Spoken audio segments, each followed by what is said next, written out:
যখন এই বাংলাদেশের কোন রাজনৈতিক নেতা লাইভে হোক অথবা স্পষ্ট ভাষায় হোক ঘোষণা করবেন আবু সাঈদের পক্ষে অবস্থান নিয়েছেন দলীয়ভাবে, সাহস করতে পারেন নাই কোন রাজনৈতিক নেতা। আমি 17 তারিখ লাইভে এসে আবু সাঈদের পক্ষ নিয়েছিলাম।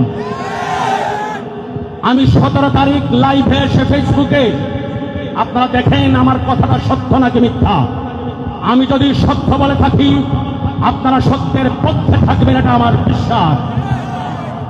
আমি যদি মিথ্যার উপর অবস্থান করি, মিথ্যায় অবস্থান করি, আপনারা আমাকে ত্যাগ করবেন, আমাকে আপনাদের থেকে দূরে সরিয়ে দিবেন, আমাকে ঘৃণা করবেন। অবশ্যই এটা আপনাদের ন্যায্যতা, আপনাদের এটা করা উচিত। সম্মানিত সুধী, আমি যখন 17 জুলাই লাইভে এসে ছাত্রদের ওপর যারা বহিরাগতরা বিভিন্নভাবে আক্রমণ করছে তাদের বিরুদ্ধে আমি অবস্থান নিয়েছিলাম। বৈষম্য বিরোধী, আর কোনো কথা আমি বুঝি না। এটা ওইটা দিয়ে বাংলাদেশের মানুষকে প্রভাবিত করবেন, বাংলাদেশের মানুষকে আপনি ভুল পথে পরিচালিত করবেন, এটা আমি বুঝি না। আমি বুঝি বৈষম্য যেখানে তাদের বিরুদ্ধে আন্দোলন,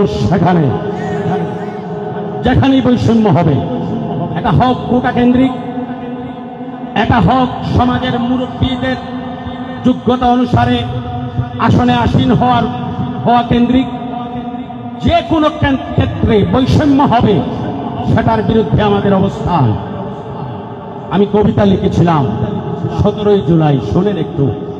এই কবিতাটাও আমার ফেসবুকে দিয়েছিলাম ছাত্রদের, ওই বৈষম্য বিরোধী ছাত্রদের পক্ষে তথাকথিত আন্দোলন, ছাত্র আন্দোলন, এটা ওইটার পক্ষে আমি বলি না। আমি একটু চিন্তা করে বলতে চেষ্টা করি। কথা বুঝতে পেরেছেন? জানি না আপনাদের কাছে আমার কথাগুলি কেমন লাগবে, তবে আমি সত্য বলছি। তিতা লাগতেও পারে, আশা করি তিতা লাগবে না, কেননা আপনারা সবাই সত্যকে পছন্দ করেন। সম্মানিত সুধী, আমি কবিতা লিখেছিলাম 17 জুলাই।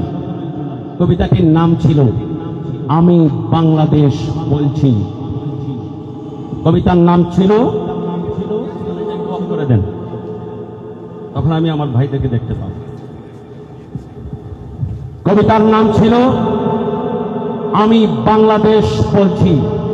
আপনারা আজকে কবিতাটা শোনেন।